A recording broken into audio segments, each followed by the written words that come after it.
Saya Adrian Joe Milang, oke. Saya dari The Tuyang Initiative, saya adalah community manager mereka. Saya juga adalah pengamal teknak dan parap, iaitu adat tradisi nyanyian tradisional rangkaian. Dan juga saya juga pembuat manek dengan ibu saya, Victoria. Jadi saya dari The Tuyang Initiative. The Tuyang Initiative sedikit sebanyak tentang kami adalah kami sebuah bisnes sosial. Bisnes sosial ni maksud dia kami bekerja dengan komuniti kita yang berbagai bangsa di Sarawak ini. Bukan saja Kayan Kenyah, dengan Iban, Lun Bawang, Beketan, Kejaman, Lahanan, Sekapan, Sihan, semualah. Ya. So, jadi hari ini terima kasih kepada Pustaka kerana sudah menjemput kami untuk memberi sedikit ceramah, macam ceramah lah untuk sejarah Manek Kayan. Tapi untuk ceramah ini Manek Kayan yang kita buat nanti adalah adalah Manek Iban lah, ya. So jadi pagi ini kita belajar sedikit dulu, macam kita dekat kelas dulu, kita belajar dulu, dengar cikgu dulu, baru kita buat kerjakan. Okey, jadi sejarah asal-usul Manek Kayan ini adalah sejarah cerita-cerita orang lama dulu, tapi tidak banyak. Ya, ada yang mengatakan bahawa suatu ketika dahulu ada seorang lelaki ini dari sejarah orang Kayan lah, ya. Saya sendiri Kayan, tapi banyak campuran lah, macam laksa Sarawak juga kan. Dari mak saya ada bangsa Kejaman, dari bapak saya ada Kenyah, Berawan, Melayu, Brunei, Lahanan pun ada. A lot of mix. Itulah banyak, semua ada. Ya. Okey, jadi ada satu cerita orang dulu dari Kayan Baram, ya, mengatakan ada seorang lelaki ini dia pergi memburu. Ya, dia jumpa satu ekor babi hutan ini, dia kejar, dia sumpitlah. Babi hutan tu tadi hilang. Bila dia jumpa tapak kaki babi itu, tiba-tiba dia jadi seorang manusia, menjadi seorang wanita yang amat cantik sekali. Ya, jadi selepas itu dia pun cinta berputik, okey, cinta berputik tadi. Jadi wanita tu dia mau ini wanita tu tadi, wanita jadian tu tadi.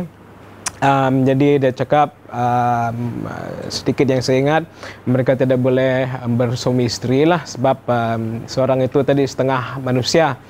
Jadi yang wanita jadian itu tadi dia tinggalkan kepada lelaki ini manek yang mahal, manek yang berharga seperti yang ini. Nanti kita boleh tengok di sini.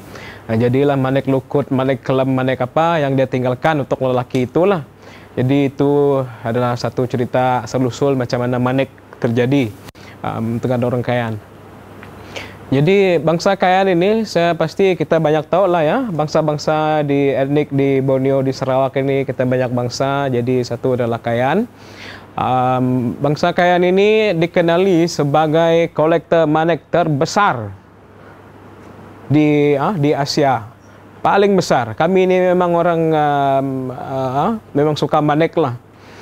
Kalau kamu nanti tengok, kalau kita pernah tengok pakaian Kayan kan, semua manek dari atas kepala sampai hujung kaki. Kalau boleh pinggan itu pun dari manek.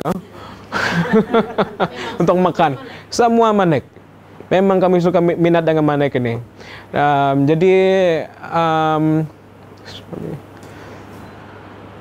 ya, so dikenali sebagai pengumpul ataupun kolektor manek terbesar di Southeast Asia, iaitu Asia Tenggara. Ya, bayangkan berapa banyak orang di Asia Tenggara ini, tapi kami yang paling banyak lah. Oleh kerana ia banyak fungsi daripada adat budaya juga, dan juga kadang-kadang sebab dia cantik jugalah, ya. So seterusnya manek-manek yang kita nampak yang orang Ulu pakai, terlebihnya orang Kayan ataupun Kenyah ini, ya, sebenarnya tidak dihasilkan kami sendiri. Kami tidak pernah menghasil manek sendiri. Satu bangsa yang kita tahu di Sarawak yang buat manek sendiri hanya adalah Lun Bawang. Lun Bawang saja yang pernah buat manek. Semua bangsa lain tidak ada buat manek. Ya, menghasilkan manek itu. Lun Bawang mereka buat manek daripada tanah tepi sungai. Tanah tepi sungai, ya, peat, ya. Peat orang panggil dia dalam bahasa orang putih.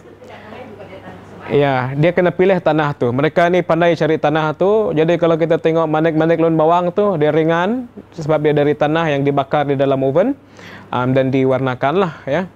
Jadi manik-manik yang orang kaya ni ada adalah sebenarnya datang dari semua tempat, hampir semua tempat di dunia. Ya dibawa oleh saudagar-saudagar lah, pedagang-pedagang Cina, pedagang India, Arab, dari Itali pun ada ya, yang datang ke Sarawak dulu sebelum Brooke pun sudah ada, masa Brooke datang pun ada, selepas Brooke balik pun ada. Oke.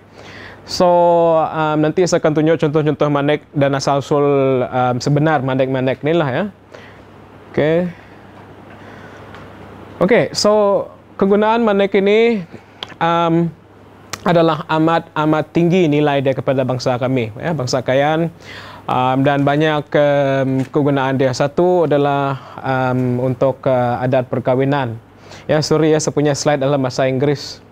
Ya, masa tu saya inspirasi, saya datang dalam bahasa Inggris. Hari ini saya tukar bahasa lah. Oke, tidak sempat translate. Oke, so manik yang digunakan kami kebanyakannya adalah daripada nilai-nilai adat budaya dan adat tradisi.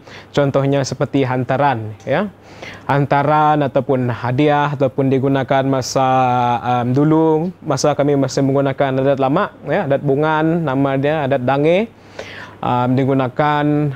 Lepas itu membayar hukuman lah, membayar adat perkahwinan macam saya sebut tadi. Membeli manusia, membeli hamba, bayaran untuk musuh.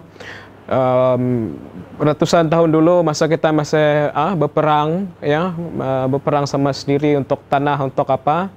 Jadi dulu ada satu cerita, mereka menyerang rumah panjang kami, satu lah, rumah panjang kami ataupun saudara kami, dari bangsa sendiri juga, bukan bangsa orang lain.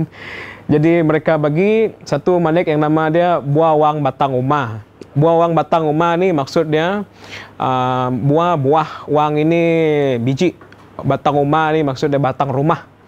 Manik ada sepunya, tidak ada sepunya sini. Harga satu rumah panjang itu, harga nyawa orang di rumah panjang itu sama nilai dengan manik itu. Ya, manik ini boleh beli satu rumah panjang. Dengan manusia-manusia ada sekali, dengan ayam-ayam, dengan itek-itek dia sekali. Jadi apabila musuh itu datang, orang ini cakap, kami tidak dapat lawan kamu, kami ini kurang lelaki, kami tidak kuat.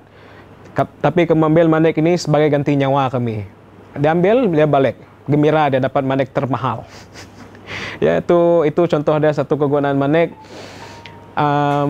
Dan juga ada juga satu adat kami, apabila saudara datang ke rumah, bawa anak yang belum ada gigi. Jadi kami akan bagi mereka hadiah sebagai pengeras lah, ya, sebagai pengeras, dan letak di mereka punya tangan leku, kami panggil dia itu leku, nama dia gelang. Ada jenis lah, dia ada jenis sama dia kami bagi. Dia tak kena dengan agama ataupun apa, ya, hanya adat, ya, adat, hadiah. Ya. Itulah sekarang lepas saya beritahu mereka cerita ini, sekali mereka beranak, habislah. Habis manik saya. Datang satu orang setiap tahun, ayah, uncle tidak cukup manik lah. Anyway, manik Kayan juga dia ada kasta. Ya, kami ada sistem kasta juga dalam bangsa kami. Dulu ada 3. Okey, satu bangsawan, Maren ataupun Hipui. Kedua itu Panyin, ketiga itu Dipen. So Maren adalah bangsawan. Panyin adalah orang biasa, dan Dipen adalah hamba perang selalu dia. Ya, dulu kalau orang berperang, kami hanya untuk laki-laki yang pergi itu, kami tidak ambil semua orang, ya, yang lawan tu, kami cari kamu punya pahlawan saja. Ya. Kalau orang tua, anak-anak dengan orang tua, dengan wanita, kami ambil sebagai hamba. Dulu lah, dulu, sekarang tidak ada lah, kita sudah. Ya. Jadi sekarang sistem kasta itu untuk Dipen kami tidak pakai lagi. Ya, kita sudah semua orang sama rata, bagi kita semua orang sama rata. Adat itu kami tinggalkan. Ya, so sekarang masih ada lah keturunan bangsawan dengan orang biasa ini tadi, Maren, Hipui ataupun dan Panyin tadi. Jadi manik ini juga bukan sembarang orang boleh pakai mana-mana manik. Manek orang hipui saja pakai. Yang panyin saja pakai. Tidak boleh semua orang pakai ya. Selain dari itu daripada ukiran juga ada kasta dia. Tatu juga ada kasta dia. Ya, tidak sebarang orang boleh pakai membuat tatu ya. So, manek yang kasta tinggi ini adalah what is it? Ya.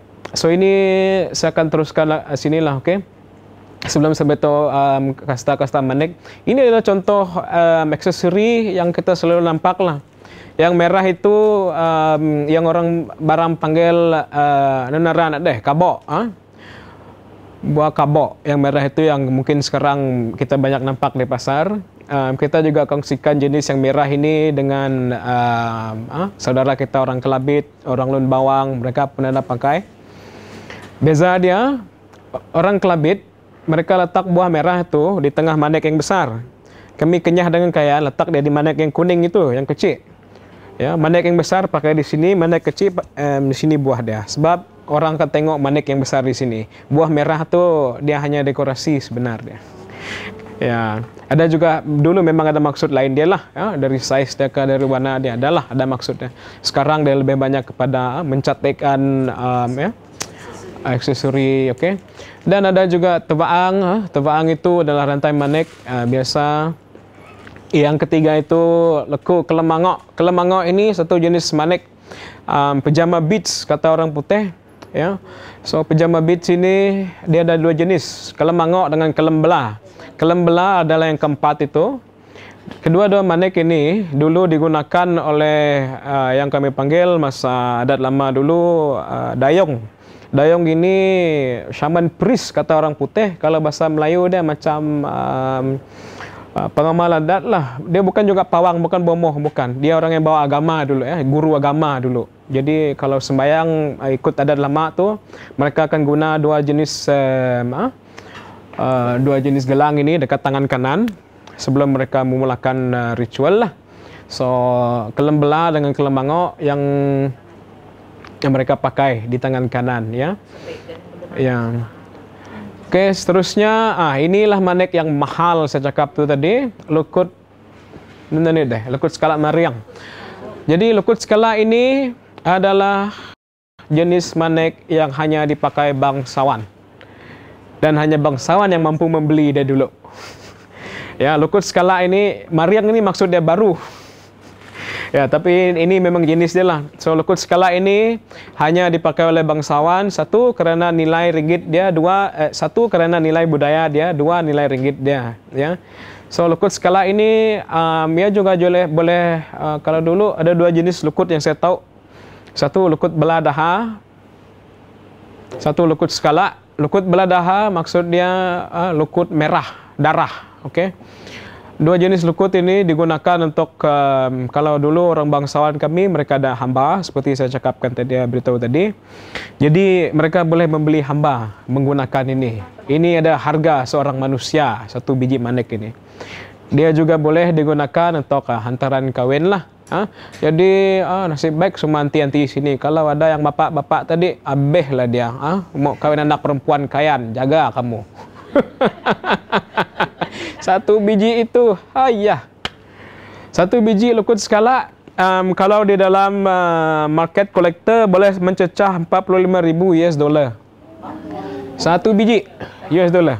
Satu biji, bukan satu rantai, satu biji. Mahal dari emas. Okey. Mahal dari emas. Okey, dan seterusnya lekut anyeh. Anyeh maksud dia berminyak. Itu nama lekut anyeh dan juga yang lain-lain ini lekut do. Lekut ini hanya nama dia saja, kategori manek itu, ya. Haren meat, lekut ata. Okey. So kalau kita tengok manek-manek ni sebenarnya asal usul dia datang dari Venice, datang dari Sweden, datang dari Afrika, India, China. Oh my god. Amerika. Yang biru tu, yang biru muda tu datang dari Amerika, daripada satu bangsa Native American sana, ya, bangsa dari mereka panggil dia apa sudah priest beads kah? Priest beads, something like that. Anyway, dalam bahasa kami buno, ya, buno, okay. So yang pajama beach yang saya beritahu tadi, yang putih hitam itu dari Afrika, juga yang merah itu dari Afrika juga. Yang kuning ini lavang ini juga datang dari Afrika. Yang paling unik dia, saya ada belajar dengan mereka yang buat research dengan manik ini. Ya, kalau ada yang tertanya-tanya macam mana saya tahu, ya. So saya belajar dari nenek saya secara untuk budaya kita sendiri, tapi saya juga belajar dengan mereka researcher apa semua lah, lecturer tuh untuk pahami lagi asal dia. Yang unik dia yang warna kuning ini, kita gunakan ini juga sebagai ada juga lah untuk hantaran perkawinan ataupun hukum ataupun untuk dibagi hadiah anak-anak. Di Afrika pun sama juga kegunaan dia. Itu yang unik dah. Dua dunia yang sangat jauh, kegunaan dia sama. Ya. Ia juga boleh digunakan untuk medium berbayar, sistem barter, ya. Satu biji ini saya beli satu kerbau kamu kah? Contoh dia boleh, ya. So, itu yang paling unik dia lah. Walaupun dunia berbeza jauh, kegunaan sama. Oke. Jadi itu dari Afrika, dari Venice. Ya, orang Afrika pun banyak pakai. Yang merah putih hitam itu dari Venice juga. Venice dekat dengan Italia. Kalau kurang tahu ada Google Map. Yang tidak silap saya, semua yang Lekut Skala ini datang daripada, pernah dengar bangsa Viking kah? Viking. Ya, Viking orang asal Sweden. Orang asal Sweden, Norway dengan Denmark. Mereka ini orang asal Viking tu ya. Jadi manik ini mereka masih buat spekulasi macam mana mereka boleh buat manik ini di masa mereka. Oke, 2000 tahun lebih lah sudah. Ya, saya rasa 2000 tahun yang lepas mereka buat manik ni. Mereka jumpa bukti-bukti mereka buat manik ini di perkampungan mereka di negara-negara itu. Cara-cara mereka membuat. Jadi kebanyakan manik yang kita nampak ini sebenarnya adalah datang daripada satu jenis batu kaca, quartz. Quartz ini dia banyak warna. Kalau kita pergi sungai pernah nampak batu-batu putih itu kah? Itu quartz. Ya, itu quartz. Ya, batu-batu putih itu yang terang-terang itu quartz. Jadi itu adalah itu adalah batu kaca. Batu kaca ini adalah bahan mentah yang mereka buat manik nih. So batu ini mereka boleh hancurkan dan buat dia jadi macam mereka hancurkan jadi macam liquid. Lepas itu mereka adalah cara mereka mencampur warna, sebab quartz ni dia banyak warna juga. Ada yang putih, ada yang merah dan lain-lain lah. So mereka campur bahan-bahan lain untuk menghasilkan warna-warna yang kita nampak. Mereka bakar, mereka lukis dan semua tu, ya. So jadilah hasil yang macam ni. Itu sebenarnya jasa manik nih, manik kaca, ya, batu kaca sebenarnya dia, ya, bukan batu ajaib, ya. Oke, so itu adalah jenis-jenis manik yang kita ada. Kalau mau tengok boleh datang ke depan juga lepas ni, tengok contoh daripada yang saya ada sini. Ini adalah dari nenek moyang saya lah. Tidak tahu berapa ratus tahun, dibagi oleh nenek saya kepada saya. Selain daripada gelang, rantai, itu tadi, seperti kita tahu kami juga ada awet, barang-barang lain orang kaya. Awet adalah baby carrier untuk membawa anak. Saya adalah satu orang yang terakhir mereka bawa dalam ini masa mereka menanam padi dulu. Ya, seterusnya ajit inu, tali pinggang ini sungguhlah berat. Kalau kamu pakai ini satu hari, kurus. Garanti kurus nanti, kurus. So jetinu ini dia banyak campur. Dia ada yang kelam tadi, dia ada yang warna kuning tadi, lavang, dan banyak-banyak lah. Ya, kalau dulu dia memang besar nih, tapi sekarang sebab jarang sudah kita jumpa manik-manik antik ini, jadi mereka bagi-bagilah sekarang, ya. So seterusnya ada juga hong. Hong ini, hong maksud dia macam terendak lah, ya, macam terendak. Oke. Yang di hong ini juga motif-motif di hong ini juga tidak boleh sebarang orang buat motif dia, ya. Kalau ada motif naga, motif harimau, itu orang bangsawan tu saja yang boleh pakai lah, ya. Okey, yang biasa motif anjing ataupun manusia, mana-mana siapa boleh pakai lah, ya. So tu saya selalu pesan dengan kawan-kawan saya, kalau beli barang tu tengok dulu motif dia. Terlebih lagi kalau ada barang orang kenyakayan, jangan beli sebarang, ya. Bukan saya macam how to say, ya. Saya bukan macam cakap kita harus mengangkat lagi benar, bukan. Ini adalah satu adat budaya yang orang lupa. Ya betul, kita sekarang beragama Islam, beragama Kristian, Buddha dan sebagainya. Tetapi ya kita masih ada kaitan dengan nenek moyang kita dulu. Ini adalah satu adat kita tidak boleh buang. Ya, okey. So pernah satu budak dari Baram, sampai dia mereka ukir dengan motif naga. Setahun budak tu pakai, meninggal. Kalah bulu, bak kata orang. Tidak boleh pakai. Tidak boleh pakai sebarang, ya. So, kalau kita pergi cari-cari barang macam ini, mesti tanya dulu orang-orang kita yang tahu, ya. Motif apa ni? Boleh sebeli, boleh sepakai. Bukan kerana dia cantik saja. Cantik memang cantik. Ya, tapi kena ingat, dari nilai budaya kita mesti faham. Ya, hati itu mau, tapi kita kena, ya, kita kena faham juga lah budaya sama sendiri kan, ya, okey. Ya, mesti tanya dulu, jangan pakai yang sebarang, ya. Kalau mau buat koleksi pun mesti tanya dulu, lebih-lebih lagi barang yang dipakai, mesti tanya dulu, ya. Kalau boleh pakai ataupun tidak. Kadang-kadang ada yang bangsa lain tidak boleh pakai, hanya bangsa kami saja boleh pakai sebenarnya, macam tattoo, ya, macam tattoo, ya. Okey, so I think that's all of it. No. Okey, ini dia. Yang kamu nampak itu bukan saya, itu twin brother saya tu. itu twin brother saya, bukan saya. So, rupa sama tapi bukan dia. Twin brother saya, ya. Dia nampak tinggi kan? Itu bukan saya. Jadi kalau kita tengok contoh pakaian ini kan, dari atas kepala sampai kaki semua menaik. Tengok motif yang mereka pakai ini, motif biasa saja. Sebab kami pun bukan bangsawan, ya, Marel ataupun Hipui tadi. So selayah ataupun bilang, ya, yang dipakai, okey. Baju basong inu, taah inu, labong inu, kadang-kadang labong we pun ada, labong se pun ada untuk perempuan. Untuk lelaki, ya, labong se ini motif dia selalu manusia, ya. Selalunya di taah ini adalah motif yang besar kita boleh nampak. Kami ada satu koleksi dari nenek moyang kami, yaitu motif naga. Kami boleh simpan motif itu sebab keluarga kami adalah keturunan guru-guru agama dulu. Ya, dayong, dayong kalau orang putih cakap shaman priest, dia cakap, ya, shaman priest. So walaupun kami bukan keturunan bangsawan, sebab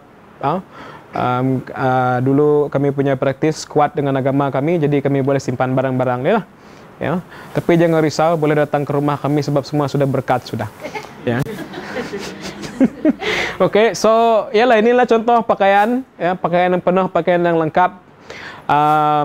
Bayangkan kamu kalau mereka ngajat dengan ini, exercise dekat gym 1 jam, kalah dengan mereka ni, ya. So ini sebenarnya yang kita nampak sekarang, pakaian ini adalah agak baru yang dibawa daripada Indonesia sebenarnya, ya. Pakaian kita yang lama saya tidak ada gambar sebenarnya, sebab saya cakap macam tu, di Indonesia pun ada Kenyah dengan Kayan. Di situ asal-usul kami dulu. Apabila kami migrasi, ini sejarah lain lah. Apabila kami migrasi ke dulu tidak ada sempadan, dia hanya Borneo saja. Kalimantan, Indonesia belum ada, Sarawak belum ada, Brunei belum ada. So kami migrasi, jadi masih ada saudara di sana lah, saudara Kenyah dan Kaya dan bangsa yang lain-lain lah. Jadi yang ini, pakaian yang sekarang ini lebih lagi untuk pakaian wanita. Dia adalah agak moden. Saya rasa dalam tahun 90-an mereka sudah mula buat macam tu. Dibawa oleh saudara kita dari Mahakam kalau tidak silap saya, jadi diadaptasi kita di sinilah. Kalau dulu taah sebenarnya dia tidak banyak manik. sebab manik mahal dulu. So hanya secubit-cubit saja manik dia sebenarnya. Tak agree tahanan dah jenun. Tidak apalah lain kali. Dulu untuk wanita kalau dia tidak kain biasa ataupun kain songket, kain songket dulu untuk yang berada juga lah yang boleh beli daripada saudara kita orang Melayu Brunei ya. Jadi dulu manik dia sikit saja, mungkin di bawah tu sikit dan di atas sikit, tu saja. Dan lepas tu ada yang sikit-sikit di tengah tu motif dia, ya. So itu sebenarnya yang asal usul dulu lah. Yang sekarang ini saya rasa kalau kita timbang pakaian tu ada 20 kilo kamu pakai itu, ya, ya.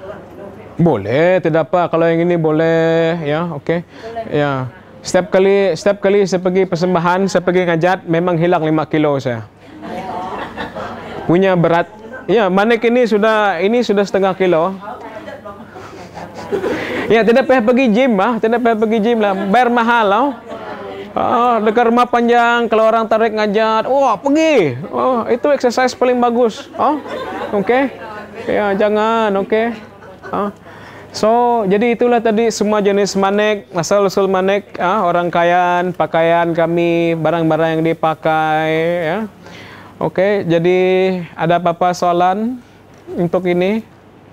Sebelum kita teruskan dengan cikgu kita yang seterusnya. Saya kenap hulang ngasih, saya kenap hati gembira, hulang ngasih terima kasih.